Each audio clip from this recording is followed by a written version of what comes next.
Malísimo. Mirá que está todo grabado.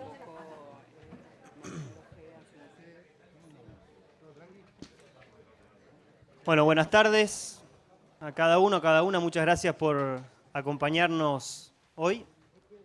Estamos atravesando, como todos saben, uno de los años, si no el año más difícil de los últimos 20 en Argentina, con números de pobreza, de indigencia, que nos hablan de 1 de cada 2 argentinos no llega a fin de mes. El 18% de los argentinos ni siquiera tiene lo que necesita para comer. Según el Reglamento Nacional de Barrios Populares, hay 5 millones de argentinos que están viviendo en barrios populares sin acceso a los servicios básicos. Y atrás de cada uno de esos números lo que hay es hombres y mujeres, niños, niñas que nacen en nuestro país y que no pueden ejercer su libertad. Para quienes la idea de igualdad es también una quimera, la idea de progreso no existe. Y como nosotros creemos profundamente en la libertad del hombre y de la mujer para perseguir sus sueños, en la igualdad de oportunidades para poder construir su propia vida y la de la comunidad, y en el progreso y en el esfuerzo de cada uno para salir adelante, es que hoy los convocamos y hemos convocado un panel para trabajar, para visibilizar, para conversar sobre integración social y urbana. Y es un panel que creemos encarna una política que tiene algunos componentes que nos parecen centrales y que creíamos bueno destacar antes de ya darle la palabra a Pablo Vidal, que nos va a estar moderando en el encuentro. La política de integración social urbana cumple con ese principio que Francisco hace muchísimos años hablaba de que el tiempo es superior al espacio, porque tiene dimensión de proceso. Empezó en el 2009 con techo relevando en barrios de La Plata los vecinos y vecinas, porque no podía ser que no se supiera cuántos vecinos y vecinas había en los barrios populares. Coordinando después con otras organizaciones que desde mucho tiempo también venían trabajando para relevar esos barrios. Se le presenta después en conjunto, en el 2016, al Gobierno Nacional del entonces presidente Macri la propuesta de relevar los barrios populares. Eso se acepta y se lleva adelante. En 2018, la ley que hoy queremos visibilizar con consenso absoluto en la Cámara de Diputados y consenso casi total en la Cámara de Senadores, pone a la integración social urbana como uno de los pilares de un consenso en Argentina de que no hay manera de ser libre, de desarrollarse, de crecer, de cumplir tus propios sueños si no tenés acceso a una vivienda adecuada, acceso a conexión a cloacas, acceso a los servicios que te permiten a vos y a tus hijos poder forjar tu propio destino. Esa ley después se convierte en un programa de gobierno, ese programa de gobierno se fondea ya en el gobierno del presidente Alberto Fernández y se continúa durante varios años. Hoy por hoy estamos acá, entre otras cosas, para decir que es muy importante que esa política se continúe. Porque no solamente tiene el requisito de poner el tiempo por arriba del espacio, también pone a la unidad por sobre el conflicto. En esta mesa nos acompaña Lilita Carrió, que fue una de las promotoras de la ley y que viene acompañando y proponiendo y liderando la propuesta de que la persona tiene que estar en el centro desde hace muchos años en la política argentina. Lo viene haciendo con una perspectiva, con una mirada, y seguramente nos hablará de eso, pero fue una pieza clave en el inicio de esta ley. Nos acompaña también Sebastián Welichenko, quien tuvo la responsabilidad durante el gobierno del presidente Macri de diseñar el Fondo de Integración Social Urbana, poniéndole los más altos estándares de transparencia y de búsqueda de obtener fondos no solamente del sector privado, sino del sector público para poder implementar la política pública.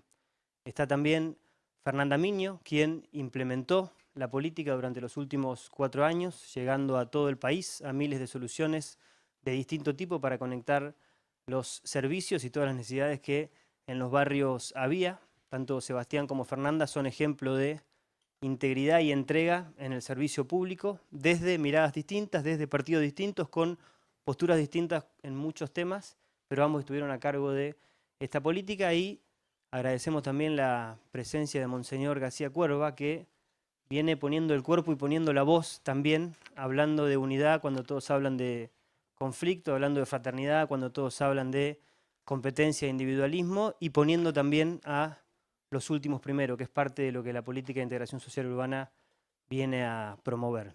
Una política, y con esto termino, que también puso a la realidad por sobre las ideas. No estamos hablando de algo que tal vez habría que hacer o algo que estaría bueno pensar para la Argentina. Es una política muy concreta que tuvo implementación en 2 gobiernos de distinto signo político, que está diseñada para que toda la sociedad se mueva atrás de esa política y que hoy necesita volver a ser visibilizada, porque no hay manera que tengamos un país en el cual cada uno y cada una pueda forjar su propio destino y crecer si no nos animamos a trabajar juntos. También quiero destacar que en la audiencia hay gente que viene de distintos lugares. Tenemos gente que viene de los movimientos sociales, de los movimientos populares, de militancias fuertes en el peronismo. Tenemos personas que nos acompañan desde el sector empresarial también, que vienen acompañando a Techo y a otras organizaciones para que mucho de esto sea posible. Por supuesto está la academia y en ese sentido poder tener en el mismo auditorio al Pitu Salvatierra o a Sebastián Welichenko o a María, que nos va a acompañar después desde Fundar para hacer el cierre, nos parece que es parte de lo que Argentina necesita también para poder salir adelante en temas que hacen a la esencia de la vida de los argentinos, que nos animemos realmente a construir juntos. Así que muchas gracias en nombre de Techo, de Cáritas, de Fundar, por estar acá con nosotros, y le voy a dar la palabra a Pablo, que va a moderar el encuentro. Muchas gracias.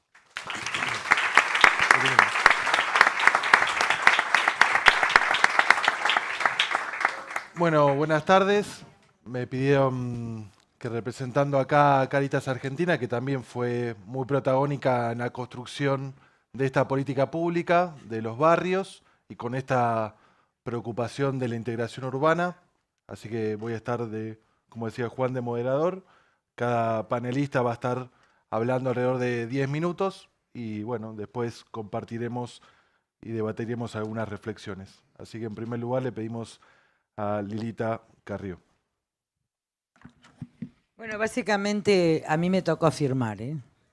Yo voy a reconocer porque el esfuerzo, están los 2 chicos acá, la nena, ¿cómo era la ministra? ¿Cómo se llama? María Migliore, y el nene, que es Maqueira, porque yo ya ahora vieron a la vejez, digo nenas y nenes, espero que no le diga al arzobispo lo mismo, pero tengo un hijo de 50 años, si no, perdón, arzobispo. Ellos fueron los que con Mario Quintana trabajaron en esto, y por supuesto que yo estuve totalmente de acuerdo, porque además soy la autora del ingreso universal a la niñez, cuando instalar el tema de las políticas universales era realmente casi imposible en el consenso de Washington, que quería la política social ambulancia, ¿no? Y yo discutía, porque fui líder interamericana en ese momento, en el propio consenso de Washington, en el BID y en el Banco Mundial. Ustedes me dirán, ¿y por qué iba? Porque yo aprendía el discurso, entonces le discutía desde su propio discurso. Los matamos, después hicimos un grupo y desapareció. Las líderes interamericanas desaparecimos porque armamos un lío muy grande en el BID. Pero yo creo que en la década del 90 empezó la discusión sobre si políticas estrictamente focalizadas por la teoría del derrame o políticas universales.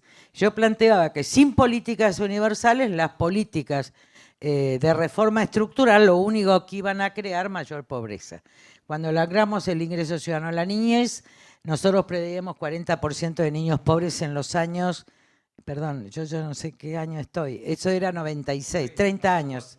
Sí, vos eras chiquitito, con eso te digo todo. Bueno, entonces era para el año 2000, con lo cual hoy estamos en 75% de niños pobres. Entonces cualquiera sea el gobierno y cualquiera sea la ideología, lo cierto es que nosotros hemos profundizado la pobreza, pese a un ingreso universal a la niñez que si se hubiera tomado a tiempo, recién lo hacen cuando ganamos las elecciones del 2009, ahí está el malo. Juanco Castelli, pero bueno también, es malo, pero es bueno, donde ellos se acuerdan, antes de que tomemos la ley, la política de, ¿cómo se llama ahora? Yo lo llamaba INCINE, ¿y cómo se llama ahora? UH. La UH sigue siendo una política de Estado, pero falta que esto sea una política de Estado. Entonces yo voy a dar 3 argumentos porque tengo que hablar poco para que hablen todos y yo hablo mucho. Yo voy a dar un argumento primero de lo que desde donde yo soy, desde donde yo actúo. Yo soy una libera. Yo no soy, lo sabe acá Fernando, acá hay muchos militantes de nuestro partido, yo nunca fundé un partido. Ellos armaron un partido porque yo soy liberal, soy una católica totalmente heterodoxa, ¿está? Totalmente heterodoxa, no voy a Roma, voy a Jerusalén, pero vivo de la Eucaristía diaria.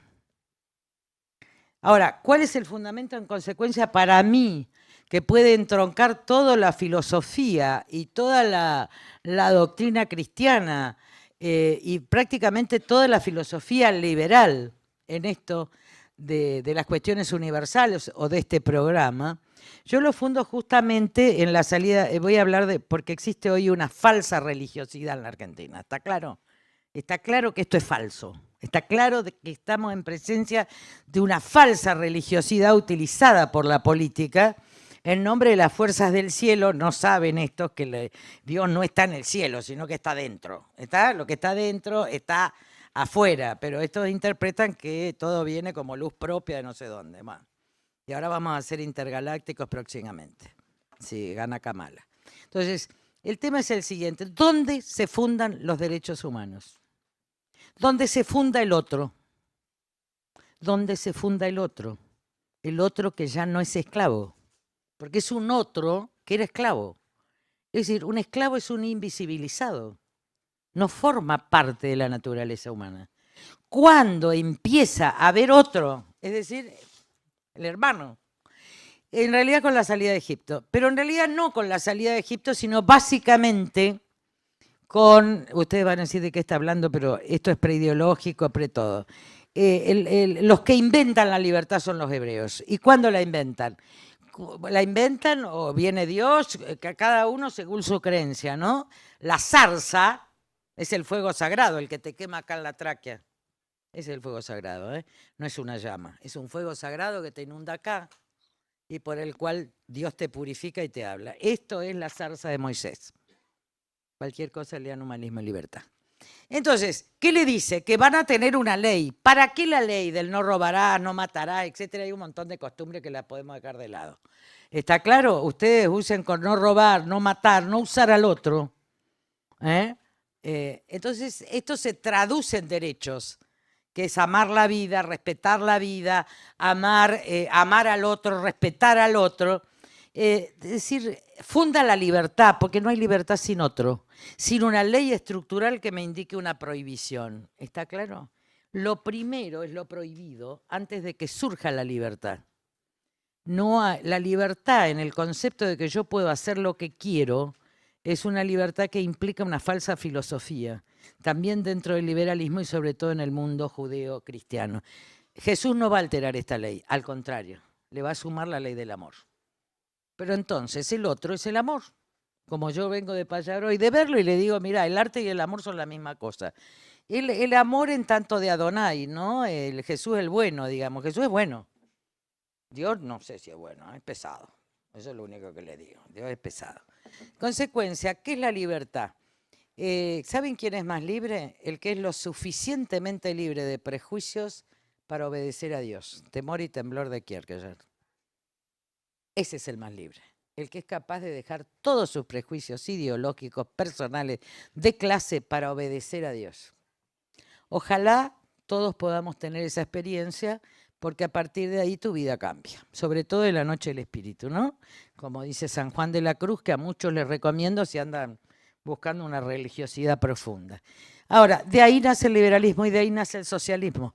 Las doctrinas emancipatorias, que ya son doctrinas y en todo caso filosofías, tanto marxista como liberal, son emancipatorias, pero tienen su fundamento, por eso yo cuando daba en la universidad, cuando era profesora, cuando era joven, qué sé yo, que era lindo, era un montón de cosas, los antecedentes del constitucionalismo estaban en el pacto de Abraham con Sara y después en la salida de Egipto. Punto. No hay más nada que decir. Entonces, ¿qué es la libertad si no hay igualdad? Es una injusticia. Cuando hay libertad y no hay igualdad, es una injusticia moral. ¿Por qué? Porque todos tenemos derechos a una libertad igual. esta ley de integración de barrios populares, yo no distingo entre el pueblo que es de clase media, el pueblo pobre, el pueblo rico. Yo creo que Dios está con todos, perdónenme si... Y que esta opción por los pobres es a los solos, ¿eh? A los pobres de espíritu y los que buscan a Dios. Yo tengo una interpretación distinta y lo voy a fundar. ¿Por qué yo defiendo las clases medias? Que me parece que es un tema importante para debatir. Porque yo creo, junto con, incluso con Locke, si lo leen bien, con el filósofo liberal que se ve que alguien no leyó acá en la Argentina, yo creo que el derecho de propiedad tiene que ver con lo que uno necesita para vivir. Así decía Locke. Y con el terreno. Obviamente ahí se hablaba de propiedad porque no votaban los no propietarios. Pero Locke nunca habló de las multinacionales. ¿Está claro? Esto no está en el pensamiento liberal original. Entonces, para mí, en la Argentina, y ya concreto para terminar, digo, ¿por qué es necesario que existan? Yo les pondría barrios, miren, los barrios de Evita fueron barrios de clase media. Y a mí no me joroban. Y Evita dijo una cosa que es clarísima, no quiero hacer demagogia porque todo el mundo sabe que no soy peronista, pero soy evitista. ¿Está claro? No soy y soy. Y admiro. Ahora, ¿ella qué dijo? Dijo, en la casa en que yo viva, la casa que se construya tiene que ser igual a la mía. Esa es la libertad igual. ¿Está claro? A mí me parece acá a esta ley le falta un avance, que no, yo trabajé muchos años, después me perdí porque tuve ACV, infarto, todo, y algunas responsabilidades, pero que hay que avanzar es en una ley de escrituración, de excepción. Es decir, poder escriturar aún en los lugares donde lo catastral no sirva, con una ley de excepción. Porque yo creo que la escrituración es lo más importante para la mejora. ¿Y por qué defiendo las clases medias? Porque todos queremos ser de clase media. Y porque la clase media es la única que ofrece el lazo familiar, político y económico de ascenso que produce la libertad igual. Si vos en una sociedad solo tenés ricos y pobres, que es el modelo a dónde vamos, vos no podés saltar. ¿Está claro? Vos si sos, ¿cómo se llama mi diputado? Que me olvidé. ¿Ustedes saben? Es de la cooperativa La Juanita, Toti. Bueno, Toti, que es un ciudadano del mundo, que somos hermanos de alma, el único que me entendía, porque todos los otros estaban con doctrinas políticas y qué sé yo, el único inteligente de ese bloque 18, perdóname Fernandito, pero era brillante. Bueno, entonces, Toti, ¿cómo empezó? Porque trabajó con un librero en un pueblito de Entre Ríos. Y ahí empezó a leer los libros. Y después ahí rechazó los planes sociales, parte de los cuales yo me peleé con Juanjo Castelli, que no lo puedo olvidar, nunca lo quiero, pero nunca voy a olvidarme de él. En consecuencia, nosotros tenemos que hacer una alianza que se rompió con la muerte de Costecchi y Santillán. Y yo estuve en la plaza. Miren que yo soy parte de la historia, ¿eh? Soy como un fantasma que estoy acá. Entonces yo ese día dije, cuando haya un muerto yo voy a estar. Costecchi y Santillán fue una muerte por el poder para separar a la clase media de la clase pobre. ¿Quieren que les cuente la anécdota o me excedí? En todo caso, no sé, pido a ustedes. Perdón, porque es histórica. En ese momento yo era una especie de emergente, ¿está claro? Yo era una emergente tipo Milei, digamos. Me votaba todo el mundo, nadie sabía por qué, porque yo pesaba 120 kilos. Me acuerdo que Cristina me dice, yo no sé cómo te quiere la gente y si sos un esperpento. Yo tampoco. Bueno, porque venía de la comisión de lavado, etcétera. Entonces, pero soy una analista política, de hecho he sido profesora. Miren, Costecchi y Santillán fue así. Duhalde no tenía candidatos. Entonces, el que era candidato era Lole Reutemann. Yo lo llamo a Lole, porque era mi amigo, además era tan buen mozo al lado de Caputo, ¿te acordás que era canciller? Yo dije, qué difícil pertenecer a la alianza, era muy feo Caputo.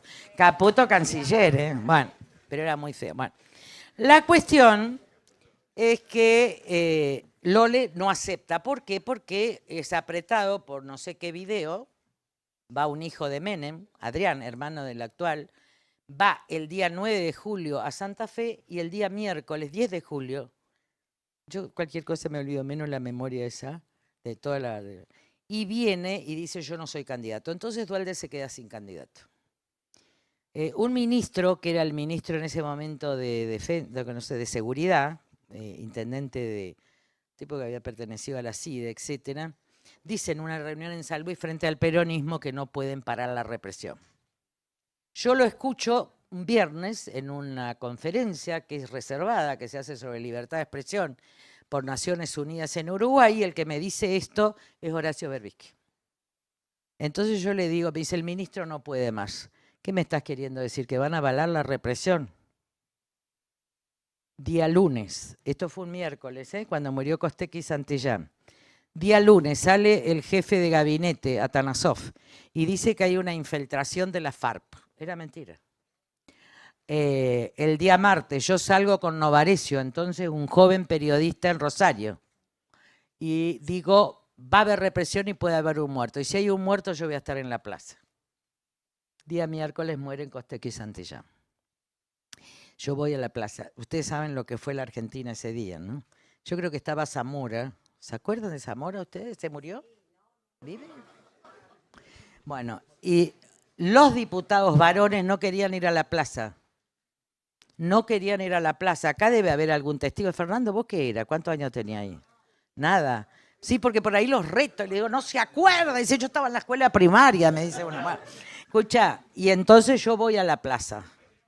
Ustedes saben que todas las radios, incluso la radio Mitre que está acá, pero incluso Magdalena, me decían, sos una irresponsable, porque es la subversión. Bueno, la cosa es que yo me voy a la plaza. El otro día sale la foto de Dios, día jueves. La foto de Dios es como la policía de la provincia de Buenos Aires se había mandado a Costecchi Santillán. Yo estuve con la madre de Costecchi, ¿por qué? ¿Cuál fue la estructura del poder? Separar a las clases medias que daban, porque en las clases medias estaban los pobres y se sumaban las clases trabajadoras a las clases medias. Esa alianza se rompió ahí. Esa fue la grieta que crearon, a tal punto que yo en el 2003 gano en los barrios más pobres del conurbano. Después dejo de ganar del 2007 porque obviamente el poder se aviva y yo no puedo entrar a las villas. Yo no puedo entrar porque pongo en riesgo por el Paco a las madres que combaten el Paco. Entonces yo no pude entrar más a las villas. Yo perdí el contacto y lo hice por el bien de los mismos pobres, porque si no le empezaban a perseguir. Así que antes que la persecución esto. Entonces, creo que la alianza que tiene que existir para que esto sea posible es una reconciliación de esto, de nuestro tronco, que es ser de clase media y aspirar a ser de clase media. Esta es nuestra identidad, esta es la escuela pública, este es el ingreso ciudadano.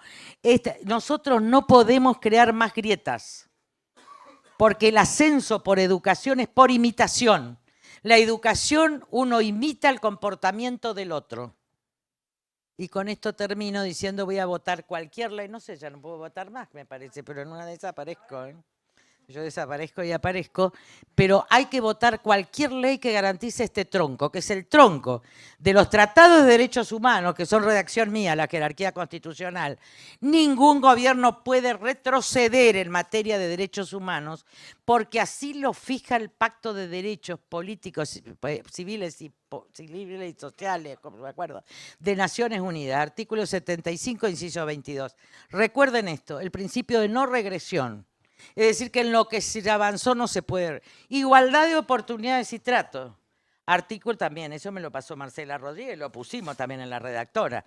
O sea, hay garantías constitucionales, pero sí les digo una intuición que tengo. Creo que si ganara el oficialismo por paliza van a derogar la Constitución.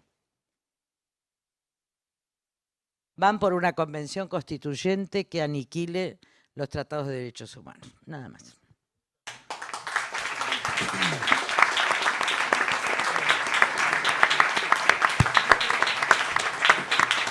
Muchas gracias, Lilita. Le damos la palabra a Fernanda Minio. Buenas tardes a todos y a todas. Mucha gente querida, mucha gente con la cual me tocó trabajar, con la cual me tocó charlar y con las cuales me tocó crecer. Acá tengo en la mesa algo que... Mateo 5 te mando 2. Gracias. Los perseguidos por causa de la justicia, porque de ellos será el reino.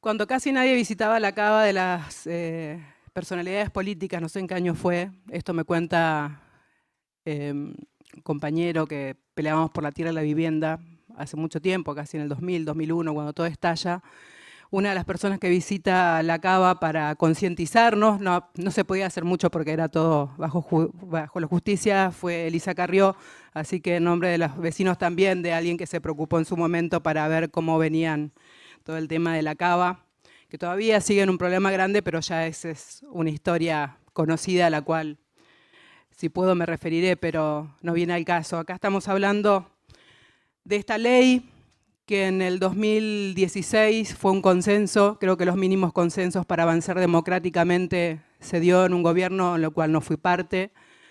Me separa muchas convicciones políticas, pero en esto creo que hubo una amplitud y una, si se puede decir, una madurez política a la hora de trabajar en la 27453.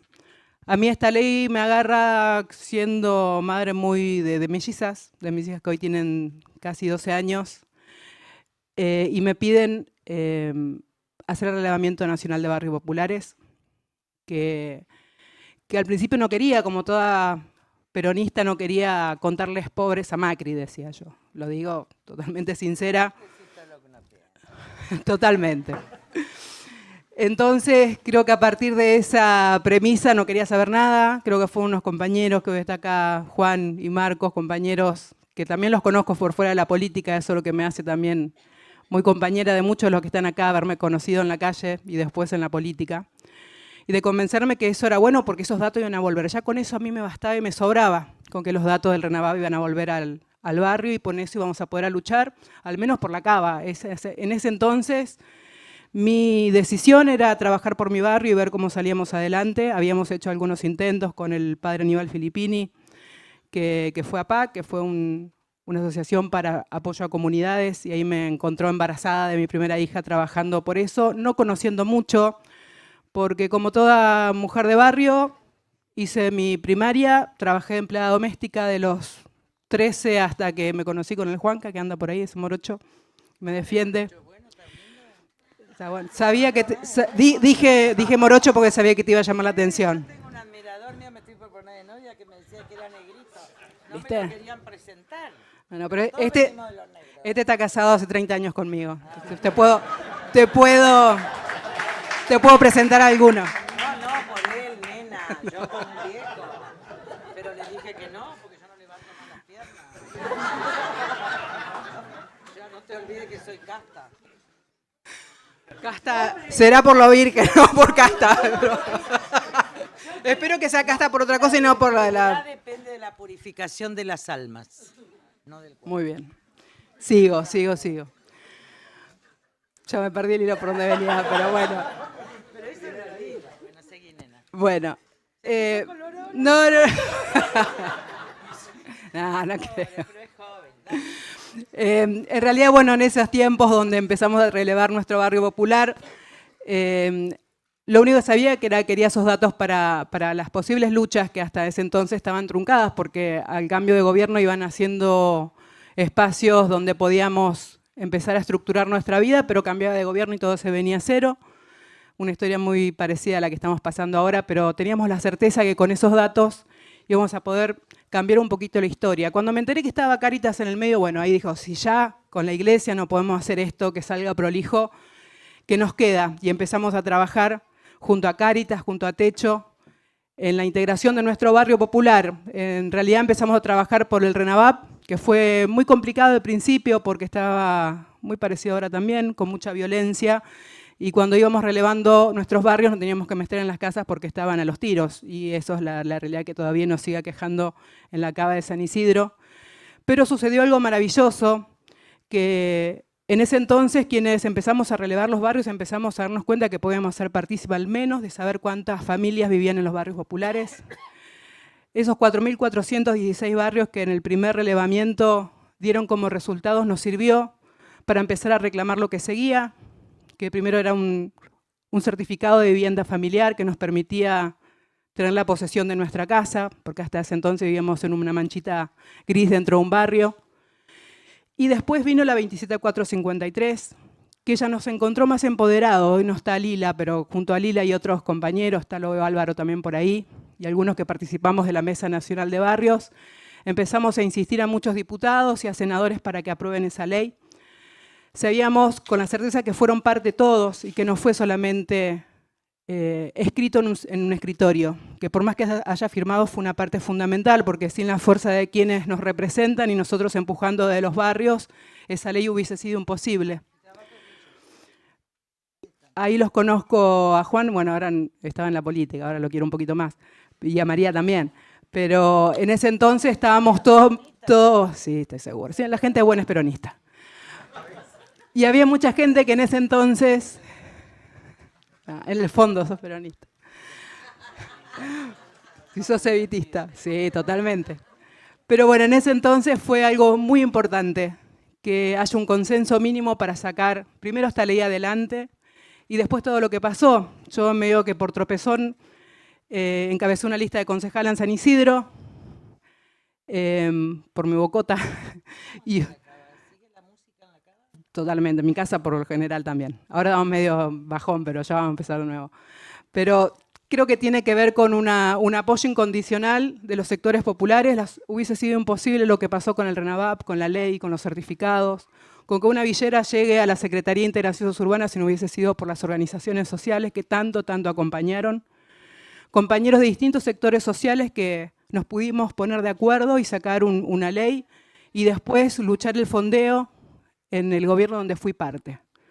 Pero eso no es suficiente porque por más que hayamos hecho un montón de líneas de trabajo para llegar a los barrios populares, llegar a las mujeres más vulnerables con la línea Mi Pieza y llegar a 25.000 mujeres que podían acceder a un subsidio del Estado para mejorar el lugar donde vivían, hacer más de 25.000 lotes donde hoy se siguen desarrollando porque la siembra fue buena y seguimos cosechando fruto de esa política tan maravillosa que fue la SISU y tenemos el deseo que siga siendo.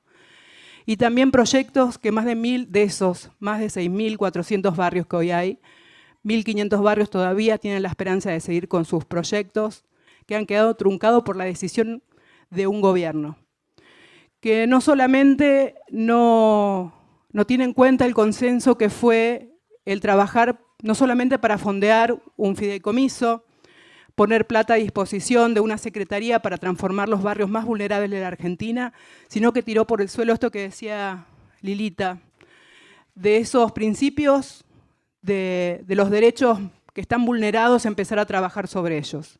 Y que no era solamente estaba trabajando una parte del gobierno, era toda una sociedad que estaba trabajando. Desde las organizaciones sociales, desde los sindicatos, la iglesia, los municipios y las provincias, todos y todas formaron parte de nuestra política pública. Todos formaron parte de las decisiones que tomábamos. Teníamos un comité colegiado, teníamos auditoría constantes. Sabía que iban a venir por nosotros cuando cambiara el gobierno, porque poder usar ese aporte solidario y extraordinario de las grandes fortunas no iba a ser gratis. Y creo que eso no nos perdonan. Nosotros seguimos trabajando porque trabajamos en la política y no nos consideramos políticas, porque vengo de un barrio popular, porque la política la hago todos los días, de que voy a comprar el pan en la esquina de mi casa, o voy al Chino, o voy al Carrefour, uno hace política. Pero hay algo que uno no puede negar. Uno cuando viene y entra por el mismo pasillo a su barrio, tiene que darle la cara a sus vecinos y vecinas. Aunque te demonicen por la tele, aunque te hallan en tu casa y le peguen a tus hijos. Hay algo que no nos van a sacar nunca, es la dignidad de luchar por eso.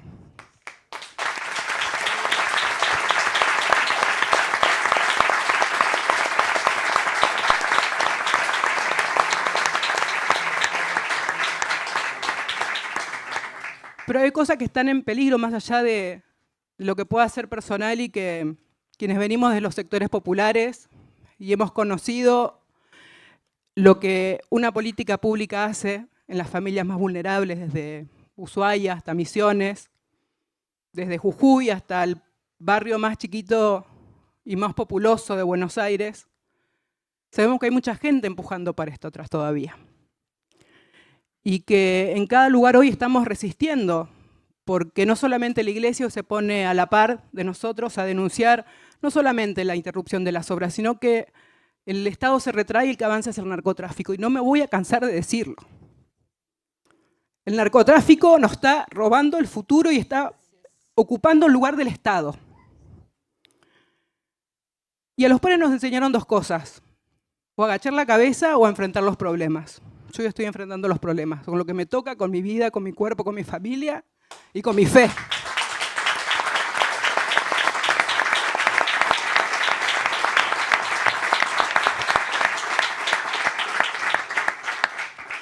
Yo creo que hay cosas importantes que quienes venimos de los sectores populares, por vivir en ellos, por haber nacido, por los que nos toca. Yo lo escuchaba a Lita recién hablar de la clase media. Yo quiero ser una clase de la que puede mirar a los ojos a sus hijos porque ha luchado por cada derecho que ha conseguido. Entonces creo que desde ahí hay un punto en común para poder tener un punto de partida. Nuevamente hay que luchar por ese punto de partida, por unos mínimos consensos que tiene que ver con la UH, que tiene que ver con el ingreso universal, que tiene que ver con la integración de los barrios populares. Es imposible tener libertad, muchas veces lo escucho a Juan, cuando en la casa no hay un baño, cuando no se puede comer, cuando no tenés derecho a salir ni a entrar de tu casa porque tenés más temor de que te atraviese una bala, de que, no sé, te pase otra cosa. Entonces, desde ese lugar creo que estamos todos de la misma vereda. Por eso el sentarnos hoy acá tiene que ser una constante, no solamente ver un panel. Hoy nos tocan un montón de lugares y yo agradezco, estoy orgullosa de la iglesia a la que pertenezco porque en cada lugar donde nos convocan están, y hoy están luchando contra eso, poniendo en claro cuáles son las cosas, y el lineamiento del Papa Francisco es fundamental. Y eso me hace cada día más orgullosa. Lo quería dejar para el final.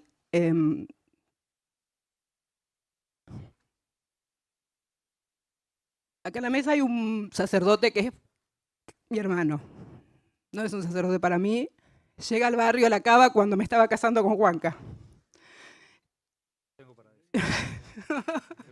Y muchas de las cosas que uno, porque le llega tarde todo, como siempre digo en el barrio,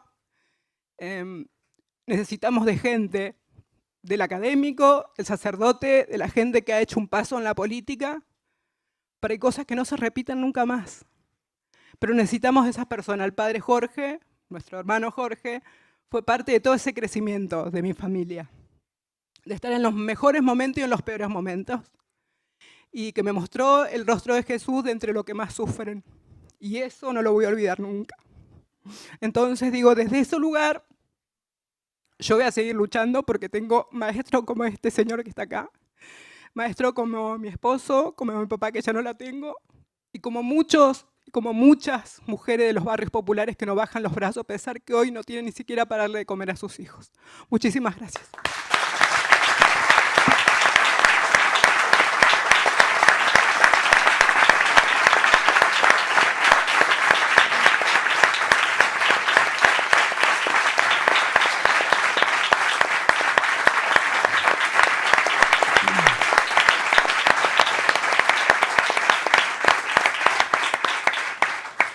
Muchas gracias, Fernanda. Le pasamos la palabra a Sebastián Huelicesco.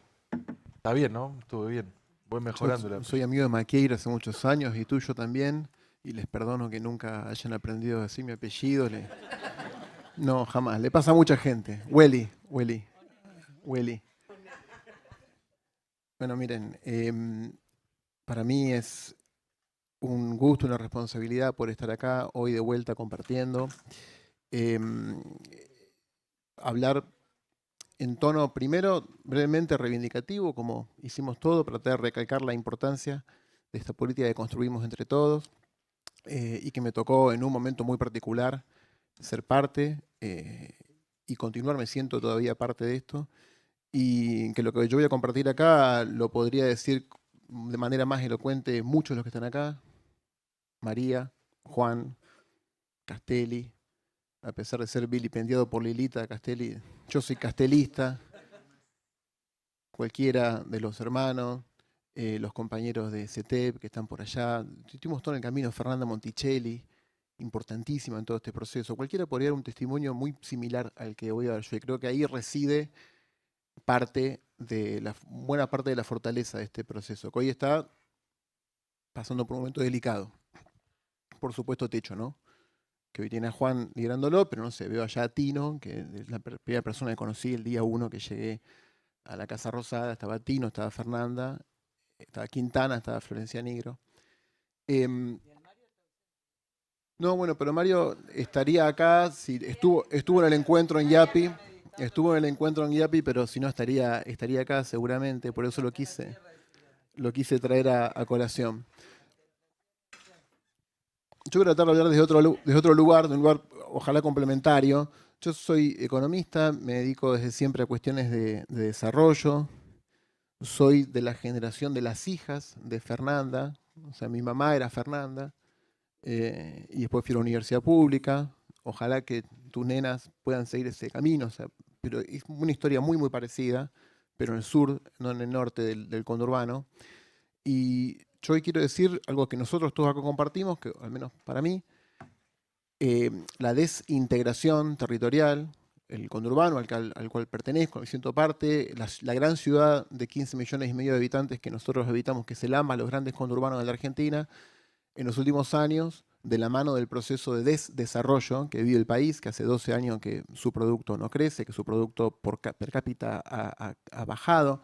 Somos el único país de América Latina que se ha empobrecido en los últimos 12 años. Eso tiene consecuencias en el territorio, que crece cada vez de manera más desigual. Lo vemos todos, lo ven todos. Entre el 2006 y el 2016, la mitad del nuevo suelo fue para country, para gente que va a vivir atrás de un muro. Lo segundo que más creció son las villas. Y ese crecimiento, ese modelo de segregación territorial es lo que yo llamaría un subóptimo social. No nos va a permitir nunca desarrollar nuestro máximo potencial de las ciudades, de las provincias, del país. Además de todo lo que nos convoca acá, de la profunda dolor que nos puede causar desde la cuestión moral. Además es un subóptimo. Va a ser muy difícil crecer, comerciar, formarse, mejorar la productividad, mejorar el ingreso, con ese nivel de decisión y de marginalidad territorial. Entonces, para mí, la integración sociourbana es la política pública número 1 con la que cuenta la Argentina para dar la pelea contra la pobreza estructural. La pobreza ahora sube mucho por un proceso inflacionario, viene subiendo mucho, ahora tiene un pico. Cuando se recomponga algo de la moneda, algo de la inflación, va a bajar ese número, pero cuando baje el agua, el núcleo duro de la pobreza va a quedar más alto de lo que estaba. Y así viene pasando con cada ciclo. Si hace unos años era 25, el núcleo duro, ahora ya no va a ser 25, va a estar más cerca de 35. Cada uno de esos nos va a dejar una cicatriz de muy largo plazo en la Argentina. Y no defender, no continuar la política de integración sociourbana, para mí hoy significa, en términos fácticos, económicos, sociales y sobre todo políticos, hoy rendirse, decir, bueno, ya está, listo, abandono. Abandonar esto es abandonar a Argentina, abandonar un proyecto de integración social en la Argentina. Y la multidimensionalidad de los impactos de una política de este tipo, en la salud, en la educación, en la seguridad ciudadana, es tan evidente, no es una cuestión, ni siquiera es una idea, no es una postura ni ideológica, es una cuestión absolutamente fáctica. Y además es moral, yo cuando estuvimos juntos en Yapi con varios de ustedes, dije, en esto estamos todos de acuerdo, o estamos todos de acuerdo en general. Después hay un compañero que me dijo, no, nosotros no estamos todos de acuerdo, porque pensamos cosas muy distintas de la economía, y eso es verdad. Yo creo que todos los que estamos acá estamos de acuerdo que la integración urbana es un factor central, una directriz de donde queremos ver el país. Pero hay mucha gente que no está de acuerdo con eso. Y tristemente son muchos más que nosotros. O no está de acuerdo porque está abiertamente en contra, o porque le pasa por otro lado, no está en su radar. Entonces, además del acto reivindicatorio, hoy, además de la política en sí, de lo que compartieron Lilita y Fer, de que nace del encuentro, un momento de gran desencuentro. Entonces ya estar juntos acá celebrando a 6 años ese encuentro que dio lugar a esto, me parece que ya tiene valor en sí mismo. Hay que insistir con eso. Es el único camino. Y hoy eso está cuestionado, obviamente, no hace falta que lo ahonde. Cosas como las que pasaron hace pocos días en la casa de Fernando y de Juan, que lo dije públicamente, se lo dije a Fer en público, este ataque es parte de eso que está pasando. Hay que hablar en contra de eso, hay que estar con Fernanda, con Juan, en este momento, y más que nunca el abrazo. A mí ya no me interesa, digamos. Recién me dijeron que está Fernanda, que está tal y que está Welly. Yo no sé qué es Welly, pero bueno, si me pusieron como ejemplo del otro, yo estoy acá para abrazar, para encontrarnos, para seguir encontrándonos y para construir desde ahí. Así que esas dos cuestiones, como el Diego, hablé en tercera persona, Lira. Entonces, estamos todos de acuerdo, pero no estamos todos de acuerdo. Si haces un para afuera, hay gobernantes, hay intendentes, que este tema les pasa por el costado. Entonces, lo reivindicatorio está. Mirando para adelante, quiero decir 3 cosas muy cortitas. Uno, que a mí, cuando me preguntan acerca de cómo veo la economía, que es la pregunta general que me pueden hacer en cualquier lugar, yo estoy diciendo que me preocupa más los próximos 20 años que los próximos 6 meses. La naturaleza del proceso de ajuste que se está dando puede que al gobierno hasta le salga bien en números, bien, definamos bien. A mí me preocupa qué va a pasar de acá a 10 a 20 años, con el tipo de ajuste, con el tipo de políticas estructurales con las que se están yendo, con el tipo de, llamémosle educación, llamémosle integración sociourbana. Entonces yo creo que hay que construir, o tenemos que seguir construyendo sentido común. Hoy creo que estamos acá entre nosotros para darnos fuerza, pero es un cuarto, con todo el respeto del mundo, digo, bastante endogámico. Estamos un poco los de siempre. Los de siempre. Yo creo que nos tenemos que ir de acá hoy con la energía para salir en los términos que nos convoquen a convocar a otros. Otros quiere decir otros órdenes de gobierno, gobernadores, intendentes, sociedad civil, el sector privado, porque este escenario argentino de profunda desintegración social no le sirve a nadie. Ni a los ricos, ni a los pobres, ni a la clase media que desaparece, ni obviamente a los excluidos, ni al sector privado que va a querer hacer negocios y no va a tener ni clientes, ni mano de obra, ni se va a poder mover, la ciudad es cada vez más invivible, se nos está yendo el país, las manos, las bases, las fundaciones del país, o las condiciones que hicieron, que posibilitaron la movilidad social ascendente, ya no existen más, se están deteriorando cada vez más. Por eso hablo de los próximos 20 años. Eso que sí no hay crédito.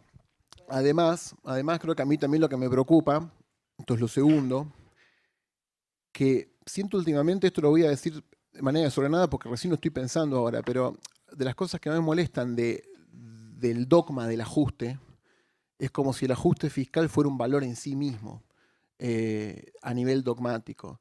Y vieron ese meme del perro grande y el perro chiquito, es muy de perro chiquito querer construir desde la miseria o desde lo chiquito. Hasta perdimos la capacidad de pensar en crear valor. O sea, la situación de los barrios populares lo podés ver como un pasivo social, pero también la podríamos construir en un activo social. O sea, la integración sociourbana crea valor, la desintegración sociourbana genera costos. Entonces, si yo solamente digo, bueno, hay 2 caminos, o el estatismo que no alcanza, el estatismo puro que no alcanza, o este dogma de solo el mercado, y solo el ajuste, y solo lo chiquito, eso es rendirse, no estamos acá para rendirnos.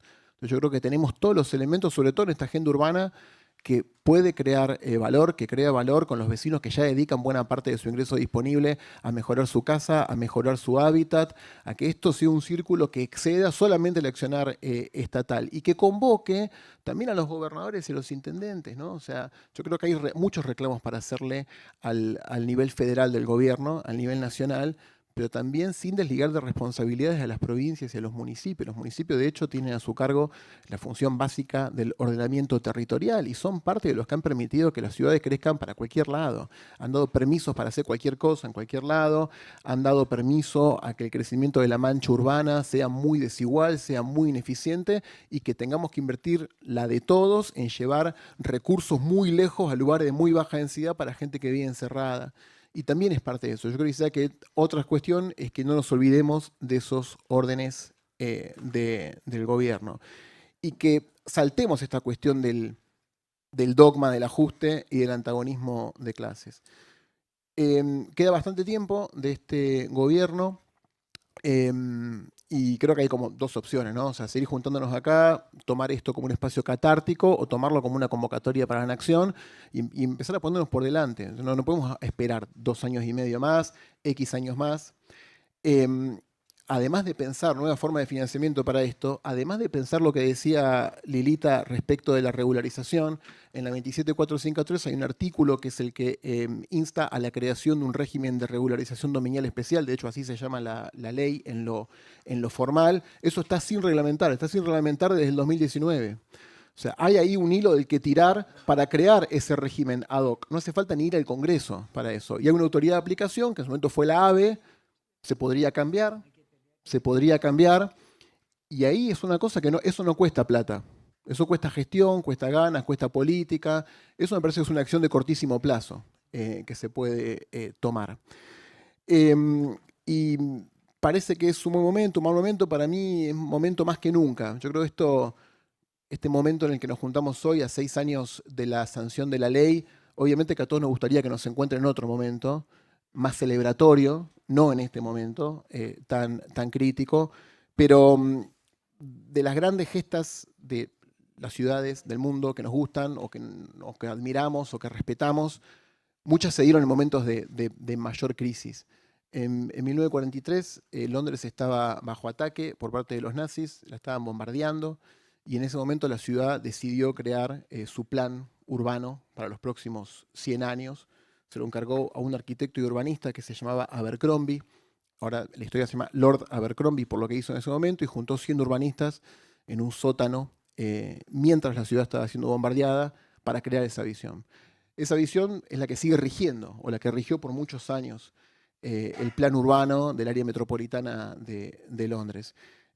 Puede parecer un momento muy oscuro, un momento muy triste. Yo creo que es un momento que más nos tiene que encontrar con una visión propositiva, no solamente quejándonos o compartiendo las preocupaciones lógicas, que hay que hacerlo, pero creo que tenemos una ventana de 2 años, 2 años y medio, para dar esa pelea con madurez, poniendo una solución por delante y construyendo una alternativa, porque yo creo que todas las señales de este dogmatismo del ajuste fiscal, de este mensaje que los vecinos hagan su puente, de que el Estado solo, eso obviamente nosotros no tenemos que convencernos de que no tiene ningún sentido, que es una mezcla de patraña con burrada, con mentira.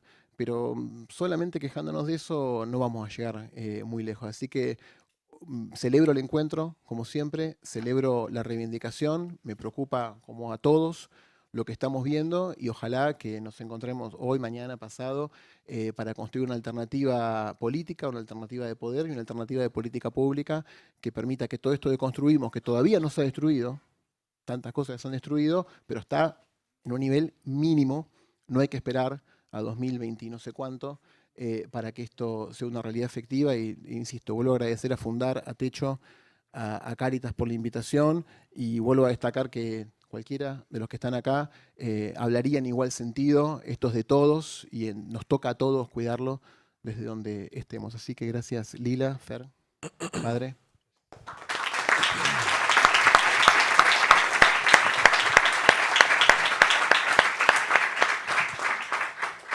Muchas gracias, Welly. Le damos la palabra a Jorge Ignacio García Cuervo.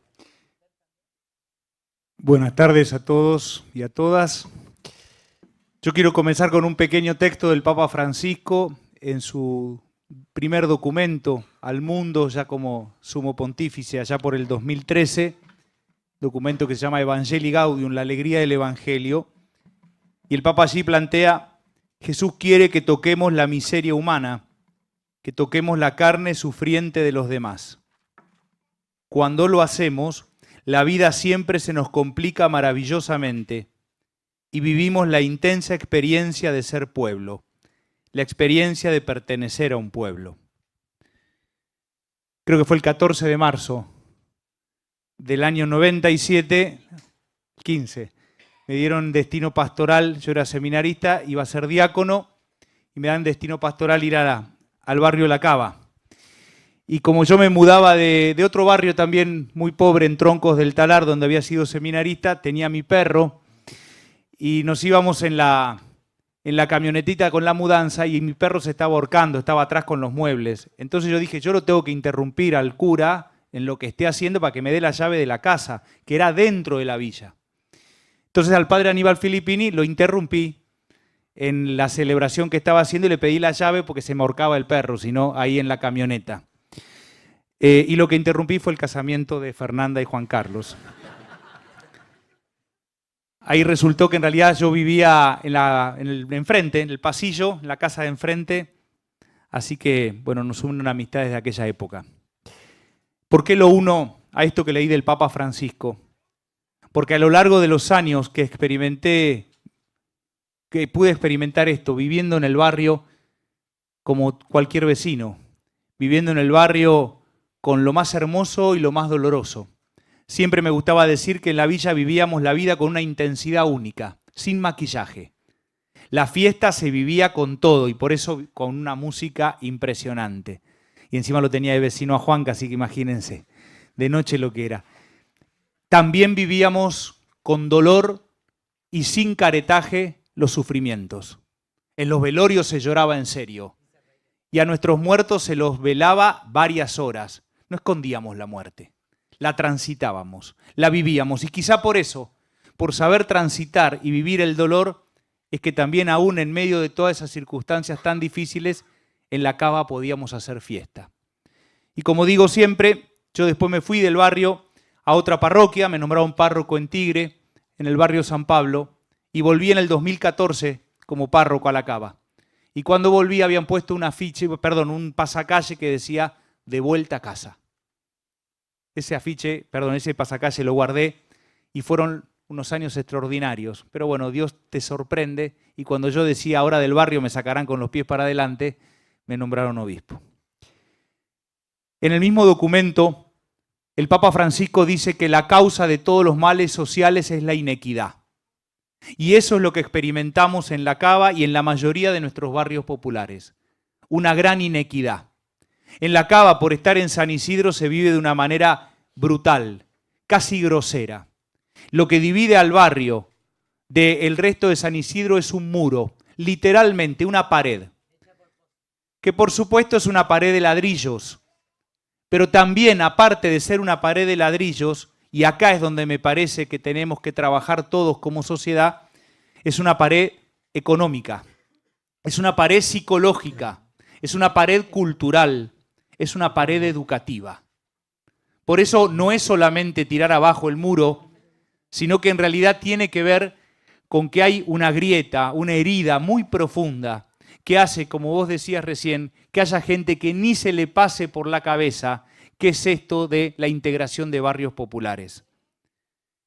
Por eso, para mí fue buena noticia cuando se planteó este programa de gobierno, esta política pública. Recuerdo hasta dónde yo estaba en el momento que recibí un llamado de Monseñor Ojea, en ese momento presidente de Cáritas Argentina, y después de Mario Quintana, proponiéndonos que también en nuestro barrio llevásemos adelante esta política.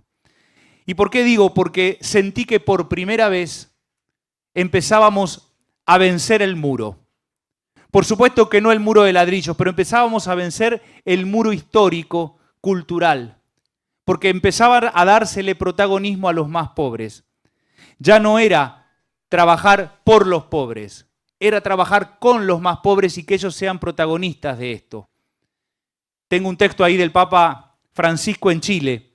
Una iglesia capaz de ponerse al servicio de su Señor en el hambriento, en el preso, en el sediento, en el desalojado, en el desnudo, en el enfermo. Pero un servicio que no se identifica con asistencialismo o paternalismo, sino con conversión del corazón. El problema no está en darle de comer al pobre o vestir al desnudo o acompañar al enfermo, sino considerar que el pobre, el desnudo, el preso, el desalojado, tiene la dignidad de sentarse en nuestras mesas, de sentirse en casa entre nosotros, de sentirse en familia. Yo creo que con esta política pública, los más pobres se sentían familia y se sentaban a la misma mesa a discutir con el político, a discutir con el puntero, a discutir con el miembro de una asociación civil que colaboraba, a discutir con el cura, a discutir con la iglesia. Y dice Francisco más adelante, no era idea de pensar por ellos, sino pensar con ellos. Recordando el legado de la Ilustración, de la élite iluminada, que nos decía todo por el pueblo, pero nada con el pueblo. Creo que Argentina tiene una cultura hoy ligada al tema de la pobreza que es o la gran ignorancia o lo que yo llamo el sistema tobogán.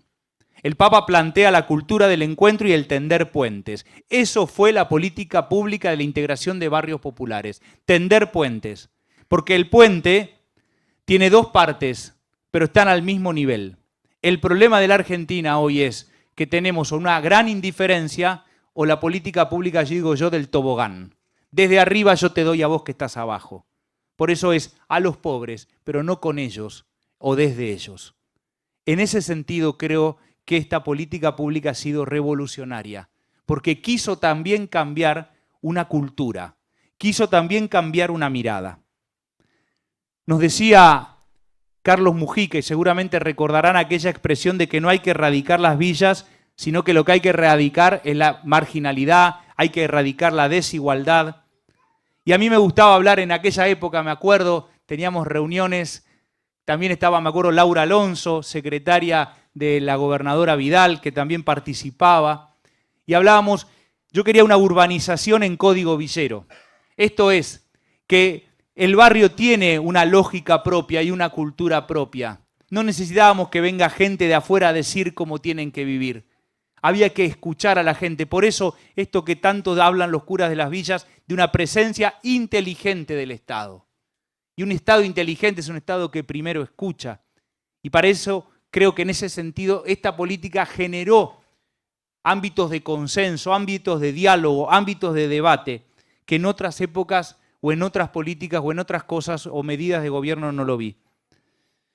Por eso insisto con esto, hoy hay una gran descalificación y una reducción a la mínima expresión de lo que significó la integración de barrios populares. Y como con otras políticas yo digo, apliquemos el Evangelio. Es trigo y cizaña. Cuidado con querer sacar la cizaña y arrancar el trigo. Y creo que es lo que está pasando. Se descalifica algo que ha sido tan bueno, que generó consenso, que se hizo desde el diálogo, con distintos partidos políticos, que pudo darse con continuidad desde el gobierno del presidente Macri y después del gobierno del presidente Fernández. Entonces digo, ha sido tan bueno, generó algo tan interesante. Y vuelvo a decir, aquellos que fuimos protagonistas en aquel momento, creemos que somos los testigos. Me acuerdo el día que tocó, yo viviendo dentro del barrio, me tocó también recibir mi certificado de domicilio, ¿sí? Y te sentís orgulloso. Y yo decía, y yo vivo acá en el barrio casi que por opción, y cuidaba mi casa y barríamos el pasillo, pero decía, qué bueno esto, tengo mi certificado de domicilio que supone posesión. Si a mí me generaba orgullo, cuánto más a aquellas familias que creían que nunca les iba a pasar. Por eso digo, tenemos que cuidar las cosas que hacemos bien los argentinos. A veces parece que no son muchas, pero tenemos que cuidarlas y en ese sentido creo que tenemos que cuidarlas entre todos. Voy terminando. Comparto plenamente lo que decía Fernanda respecto a que cuando se retrae el Estado en los barrios surge otro Estado. Por supuesto que un Estado que le pongo minúsculas, muy minúsculas, pero tiene un poder increíble, que es el Estado narco. Esto es así de real. Pasillo que dejábamos en el barrio de tener presencia como catequistas, cuando salíamos con Juan a la noche y con otros pibes, ese pasillo lo terminaban agarrando los tranzas. No había manera de recuperarlo a veces, porque tenían el poder de la violencia que uno no lo tiene. Entonces creo que tenemos que hacernos cargo de que el retraso también genera esta invasión del Estado narco que te da lo que no te da el Estado, ¿sí? Es un Estado paralelo y que en definitiva va a terminar afectando a toda la sociedad, porque aún aquel que hace la opción por la cultura de la indiferencia va a terminar siendo víctima de lo que genere ese Estado narco. Hablé del muro.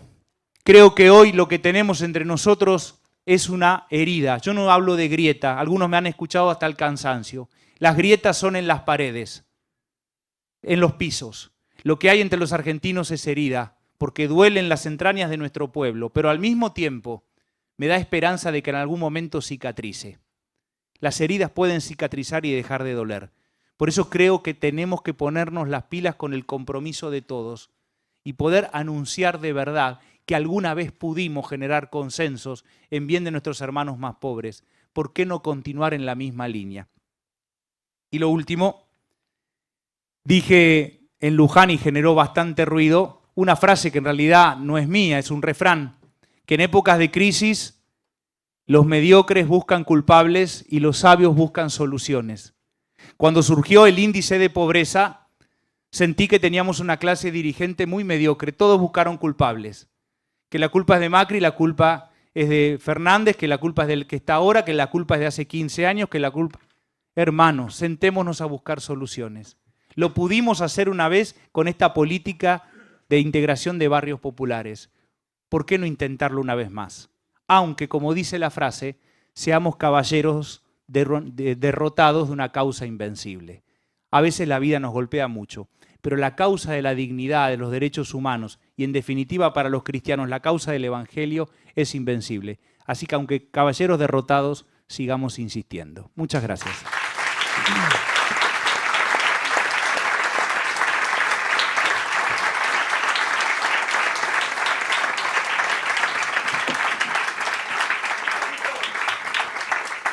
Para un segundito que falta todavía un poquito. Le pedimos y agradecemos también y le pedimos unas palabras también al rector de la UCA que nos prestó muy amablemente la casa, a Miguel Ángel.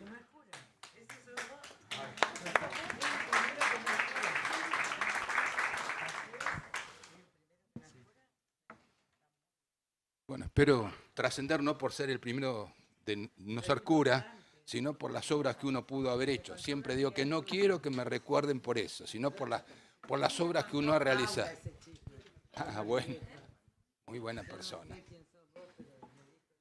Bueno, agradecer, siempre hay que agradecer. Agradecer a los organizadores del evento, agradecer por la temática del evento, agradecer a los panelistas que nos han impactado. Algunos por su nivel intelectual y de conocimiento nos han impactado en la mente.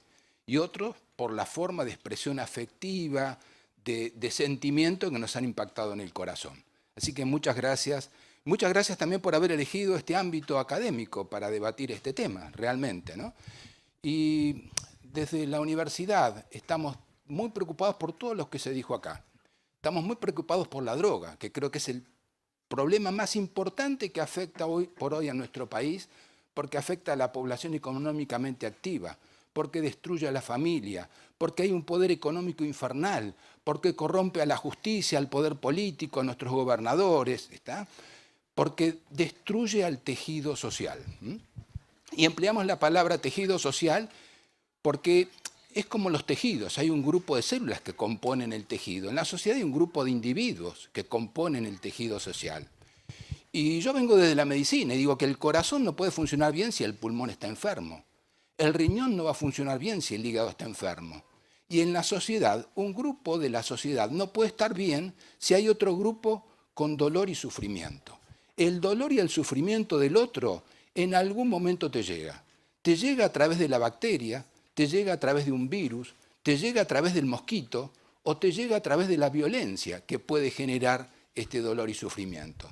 Por eso creo que es muy importante tratar de resolver estas situaciones de inequidades que moralmente son injustificables, de injusticias que moralmente son injustificables. Siempre decimos que desigualdad no es lo mismo que inequidad. Hay un conjunto de desigualdades en la sociedad. Hay algunos altos, otros bajos, unos flacos, otros gordos, unos diabéticos y otros no. Estas son desigualdades. Ahora, las inequidades las podemos resolver. ¿Qué puedo decir de la universidad, desde nuestra universidad? Que pretendemos hacer, formar un recurso humano distinto, formar un recurso humano con saberes y conocimientos, pero también con valores, que impacten la sociedad, que generen un cambio en la sociedad. Tenemos nosotros 18.000 alumnos de grado. Un 34% de nuestros alumnos tiene algún tipo de beneficio económico o beca. 34% de nuestros alumnos de grado tienen algún tipo de beneficio o beca, porque creemos en la igualdad de oportunidades. Claro, ustedes dirán, esto parecería insuficiente. Sí, ciertamente es insuficiente en una sociedad como la que tenemos, de pobreza realmente. Otro punto a tener en cuenta es que la Universidad Católica Argentina, a pesar del imaginario popular, no es una universidad de élite.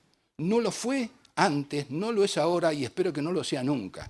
Nuestra universidad es una universidad de integración. Acá hay alumnos que vienen en auto, hay alumnos que vienen en bicicleta y hay alumnos que vienen en colectivo. Y están todos juntos en un mismo aula, recibiendo la misma información, compartiendo los bares, compartiendo las charlas en los pasillos.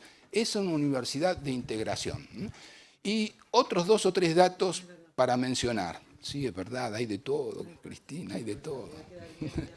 De hecho, no tenemos los valores. Tenemos 100.000 graduados, sacamos, pero está bien. Pero justamente la universidad es el lugar de un espíritu crítico y reflexivo y me parece bárbaro. Tenemos 100.000 graduados, sobre 100.000 graduados hay muy buenas personas y también no las hay buenas personas, seguramente. Es muy difícil, es como una sociedad. Tenemos 4.000 docentes y hay muy buenos docentes y hay otros que a lo mejor uno no los quisiera tener, ¿no?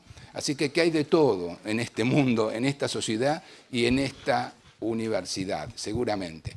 Pero 2 o 3 cosas para recordar. Primero, el Observatorio de la Deuda Social, que viene marcando los números de pobreza, que ponen agenda, y que no son solamente números, sino son personas, como se dijo hasta ahora, y que los pone realmente en agenda. Tenemos el curso de formación para el empleo, para aquellos chicos con discapacidad que se los prepara para el empleo. Tenemos también las EFI, que son actividades de enseñanza formativa inclusiva, en donde una cátedra van los alumnos y sus docentes a realizar prácticas en ámbitos desfavorables. Y seguramente tenemos en el transcurso de toda la formación universitaria una formación humanística y cristiana, en donde tratamos de volcar los valores que la Iglesia nos ha transmitido durante generaciones. Bueno, y no voy a extenderme más, simplemente para decirles, las puertas de la universidad están abiertas justamente para tratar estos temas de dolor y sufrimiento humano. Muchas gracias. Muchas gracias. Bueno, y ahora de palabras de cierre le pedimos a María Migliore, representando a Fundar, también organizando este evento. Bueno, muchas gracias a todos y a todas por estar acá. Para cerrar, simplemente reforzar con una idea que para mí desde lo personal también es muy importante. Para mí esta política es un signo por lo que viene a traer, es un signo porque ante un problema enorme en la Argentina, logró que gente de distintos lugares se movilizara para una acción conjunta. Welly recién decía, somos medio los mismos de siempre. Está bien, somos los mismos de siempre porque hace muchísimo tiempo, hace más de 10 años, hubo una causa que nos convocó, hubo una causa que nos permitió encontrarnos, una causa que hizo que bajáramos las barreras y que por priorizar el objetivo que queríamos lograr, empezáramos a confiar unos en otros. Eso no pasa en otras políticas. Y lo quiero retomar porque hoy es obvio que todos los que estamos acá, todos y todas, estemos en este lugar. Miro 10 años atrás y no era obvio, había un montón de prejuicios, no había un marco político para poder hacerlo, era más el problema que la solución. Hoy la solución es lo que nos ordena, esa causa común en la que todos creemos, que es que la Argentina se pueda volver a vivir bien, que el lugar donde uno nace no sea un condicionante, sino que sea una oportunidad. Y creemos en eso, y eso nos tiene que seguir inspirando y nos tiene que seguir animando. Creo que esta política tiene que ser un signo para poder construir todas las causas que todavía faltan en la Argentina. Porque tenemos esta, pero faltan muchas más. Tenemos que construir en conjunto cómo se puede ordenar la economía, cómo construir un proyecto de crecimiento, cómo integrar a los trabajadores y trabajadoras de la economía popular. Son muchas las cosas que tenemos que construir. Pero en vez de pensar que no se puede, en vez de pensar que somos un país de mierda, que todo está mal, yo creo que este es el signo que nos tiene que inspirar a que podemos hacerlo distinto, a que si creemos, si tenemos sentido y nos organizamos, la realidad se puede transformar. Así que cierro con esa idea y muchísimas gracias a todos y a todas los que están acá, pero sobre todo también a tantos vecinos, vecinas, equipos, militantes, técnicos, universidades que han hecho posible que este camino y este proceso hoy sea una realidad en la Argentina. Desde esa inspiración construyamos lo que falta.